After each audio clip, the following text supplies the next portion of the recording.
You know, this is a video I have been wanting to make for a very, very long time indeed. In my comments, people often suggest pens and they say that I absolutely have to try them, but very few as consistently and enthusiastically as a Scribo pen.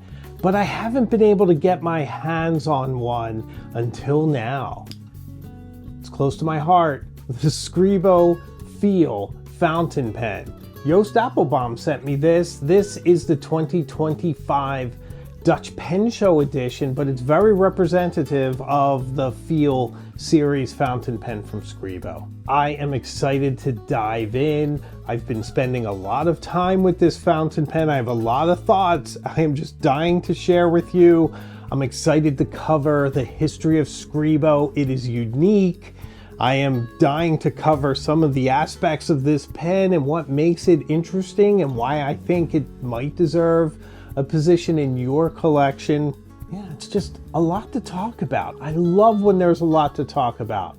And this fountain pen sure inspires a lot of conversation from me, and inspiration's what it's all about after all. So join me today, won't you, as I discuss this beautiful fountain pen from Scribo.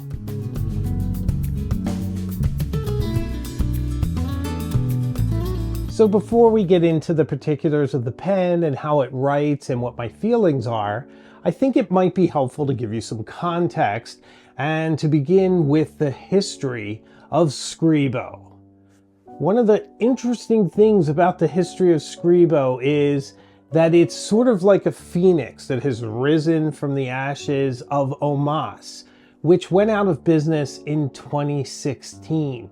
OMAS was known for incredible artisanal craftsmanship, incredible attention to detail, especially in their nibs, a very unique writing experience, and just a long history of engineering, of innovation, and of locally set in Bologna artisanal pen making. And all of that history ended in 2016. But a pen so incredible, a history so rich, could not be easily extinguished. And so later that same year, Scribo was born. The name Scribo itself tells you something. Scribo, scrittura bolognese, Bolognese writing. At its center was Luca Baglione, the former OMAS executive in sales and marketing, along with a team of artisans and technicians who had spent their careers mastering the craft of delivering incredibly exquisite writing instruments with writing, creativity, and inspiration as their focus.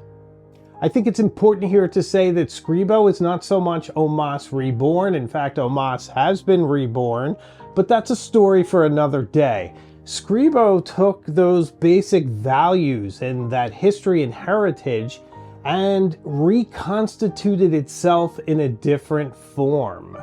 And I think Scribo has that spirit, that essence of old OMAS. And central to this are the many nibs that are available through Scribo. It just sort of tells you where their mind is, that they offer so many different writing styles for so many different people passionate about their particular type of nib. Let me run through them now. There's a flex medium, 14 carats, a flexible broad in 14 karat, a triple broad, which is pretty amazing, a double broad, a stub, an extra fine, a fine, a medium, a broad, a flex extra fine, and a flex fine.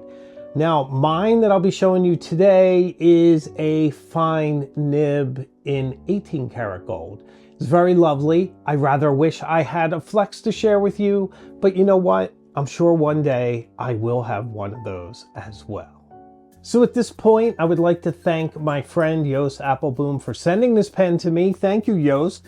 I appreciate the inspiration. I appreciate the donation to the channel. It means a lot. I'm really enjoying this pen, and I want to thank you publicly. So this pen is really interesting, and I think Scribo are interesting in a lot of ways, not the least of which is that they're more like a small batch artisanal pen maker than a large company. They release things often in limited editions. They're often very, very beautiful, using incredible materials. We'll talk a bit about the materials here in a bit. Their design is very distinctly Italian, and you know how I feel about Italian pens. I think they're always slightly mad. This one is no different. I love a bit of strangeness, a bit of personality, but this very much leverages that in unique and interesting ways. And that's always exciting for somebody who looks at a lot of pens.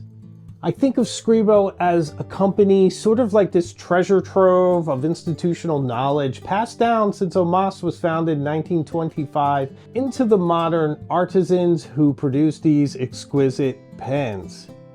So this particular pen is exquisitely beautiful. There's still some left at Applebaum, and these were created for the 2025 Dutch Pen Show. And let me run through some of the particulars of this one. Limited edition, as I said, 88 were made, and this one is number 58. On the band of gold that protects the cap from any chipping is written Waterworld in a beautiful script. I like to see that. Kind of makes me think of the movie Waterworld, but it has more to do with the theme of the Dutch Pen Show that year. The custom resin of this fountain pen was created by renowned artisan Tim McKenzie of McKenzie Penworks LLC. It's meant to look like the ocean, to have the reflective qualities of the ocean. It's very turquoise and gold. It sort of reminds me of turquoise with some like coppery inclusions, but I adore it regardless of what it's meant to symbolize. It has some nice depth. It has incredible color variation. It looks absolutely brilliant and amazing when the light hits it. It's just really, really beautiful. And it's also a faceted fountain pen, which is always nice if it doesn't hurt your hands. But this one is not sharp-edged at all. It actually just feels sort of textured with the facets, which is nice, and just enough where the light runs a line down the polished surfaces. So it leads your eye from end to end, and it's absolutely beguiling and beautiful. And I love when the light plays in both the shape, the color, and the form of a fountain pen. So there's a lot going on in this just from a shape, color, depth perspective. Brilliant, very well done. The other thing I really like about this pen, and it's very hard to pull this off, must have been a lot of obsessing and sculpting in the original model, but if you take a close look at it, the barrel tapers toward where the grip is and where the pen closes, and the cap has a bit of a bulge. It also tapers down to the same spot. It gives it a sort of corseted waist look, which I quite like. That's not easy to pull off. It can look odd. This one is graceful, it's well done, it's sculptural. It's a bit like a piece of art. Someone definitely spent a lot of time with it, and I appreciate that. The Dutch Pen Show logo is on the top, which is very well done, etched in there in the gold. It's very beautifully done. Beautiful, inspiring. Nice clip. I have been clipping it to my lapel close to my heart, carrying it around for several days as I've been writing with it at work, in my journal, and everywhere else. I filled this with Tatcha Great Wave fountain pen ink on my live show. Perhaps you caught that. I obsessed a bit on the proper ink color. I certainly could have gone with either a blue or a green or a turquoise. Meiji no Iro would have been nice as well, but I'm very happy with my choice. As a banker, blue is always great because when I sign my name, you can tell it's original signature. One of the things I noticed is that the piston fill system was beautifully done, very smooth, sucked up quite a bit of ink. It holds about 1.4 milliliters of ink. That's plenty of ink. It should give me a few weeks of writing. I've been enjoying writing in my journal with this. The fine nib, I can't wait to get into the nib a bit more. I'm going to talk about it sort of in a few moments so that I can dedicate a lot of time to my thoughts on this nib, because it's inspired quite a few thoughts in me and I'd love to share it with you. But before I get off the aesthetics, one of the things I really appreciate, and I think this is rather rare for a fountain pen, is that the threads for the cap feel sort of soft, almost shallow. They don't grate at all. They're just really soft. So when your hand's there, it's not necessarily a reference point. In fact, I find myself on this notch that's beyond them. So it fits in my hand perfectly, and there's no sharp edges, there's nothing to distract me, nothing at all to sort of take away from the feeling of writing with this pen. And the balance is perfect, the length is perfect, it goes firmly beyond my perlicule, it suits me, it's light, it feels good. If you are someone who insists upon posting your pens, then you will be very disappointed with this one, because one thing it does not do is post.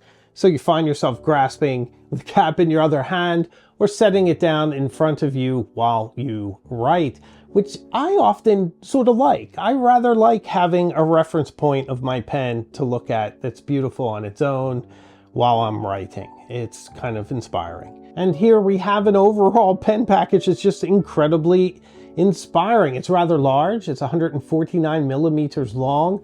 It's got sort of 149 thickness, maybe even thicker in the center because it does bulge out. By the time you get to the grip though, it's quite comfortable. So it is just a beautiful all-around pen with superb balance.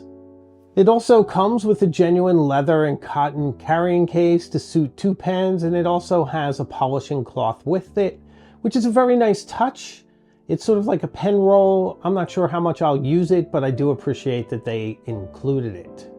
I find myself putting this into my Rickshaw Fillmore case along with whichever heavy hitter pens I am carrying with me at any given time. And this one has been with me since I got it. Well, I should rephrase that. It hasn't been with me since I got it. It's been with me since I inked it up. And that's an important distinction. It did sit on my shelf for a little while in the box, but boy, once I inked it up and once I started writing with it, it's not a pen that I was likely to put down for very long.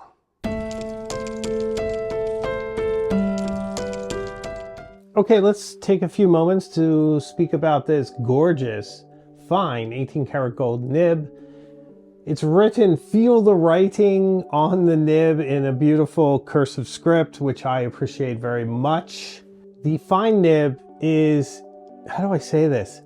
It's exquisite. It's perfectly balanced. It's similar to a Pilot Custom 823 in a lot of ways.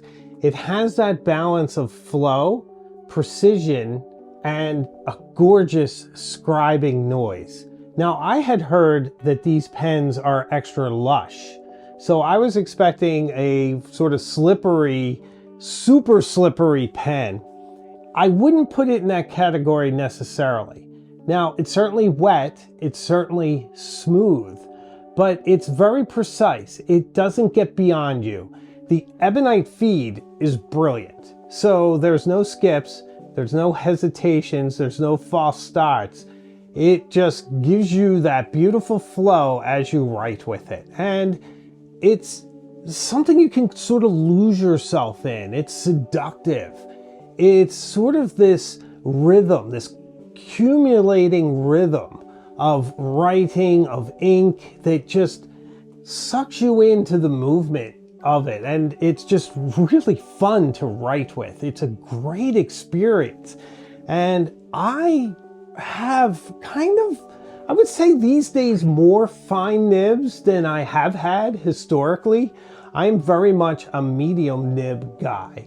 So lately I have been experimenting with other nibs, but I usually go wider, and my extra fines are very rare. This is a fine that certainly feels like a fine. It's not the finest of fines, but it does write brilliantly. It is super smooth. I imagine a medium must even be more so. But still, it's just that perfect balance, that beautiful noise when you write with it, that feeling of control. It also feels very Italian, very refined, very elegant. And that's part of the writing experience. Certainly for me, I like to be beguiled by my pens. I like to be sometimes taken in by their beauty. It gives me this little transcendent moment during my day when I'm writing, when I realize, hey, this pen is really beautiful as I write with it. Maybe things aren't so bad. There is something really inspiring about that. I think it's inspiring because it's important to surround yourself with beautiful things, with things that you see value in, because they're useful and they're beautiful. And I think each of that quality is magnified by its relation to the other. And with this, you get a useful, inspiring, energetic, eager, precise, and beautiful writing experience. What more can you ask for? And plus, all that institutional knowledge, all those years of pen making in Bologna, it's just amazing when you think about it. This fountain pen is not just a beautiful object, but it's also a continuation of a legendary brand and a continuation of all the skill, the institutional memory, and an old world method of craftsmanship, and a way of doing things that is slowly slipping away from the world. But this wonderful pen sort of reminds us of what once was and what could be again. Sort of all the artisan craftsmanship, and here it is in its essence in one beautiful, exquisite writing instrument. I think that's the best of fountain pens. I really do. Let's touch on the value a bit. It's not an inexpensive fountain pen at over $900 US, but it is all made in-house by the folks at Scribo, with master craftsmen paying attention to each detail, including the incredible nib making, which is a huge part of a fountain pen, and I absolutely adore it when the nib is made in-house, as we see here. So it's hard to put a price on something like that. $900 though, it's a lot of money. It's a kind of value proposition that you really need to weigh for yourself. I certainly am glad that I own it. It is beautiful, and if I stack it up between a Mont Blanc and some of the other pens, it's right there with them. I mean, it is gorgeous. It writes in its own unique way with a perfect balance of performance, sound, and precision. And I'm also really inspired by the fact that the artisans of OMAS just couldn't be held down. They had to start a new venture and produce a new and interesting fountain pen that's very distinctive and very different than anything OMAS did. I think that is pretty great too. There's a lot to love here. This is definitely rising in my appreciation. I think the next time I do a top 5 or top 10 list of my favorite fountain pens, it may bump something out of the running, and that is quite a big statement for me to make. But I think this pen really earns it. So, what do you think of Scribo? Do you have one of their fountain pens? Do you appreciate writing with it? How do you feel? Let me know in the comments. The conversation always carries on there. And if you've reached this point in the video, please subscribe. I'd love to have you on this journey with me. From a fountain pen, we can go anywhere and everywhere. And this week we went to Bologna. Who knows where we'll go next? If you want to support the channel even more, I also have membership available. So if you'd like to be a producer of the channel to have your name in the end credits, then consider becoming a member. I'd love to have you. I make new videos each week, and I have a live show as well, so I can promise you we will see each other again very, very soon. So until then, please stay inspired and keep writing.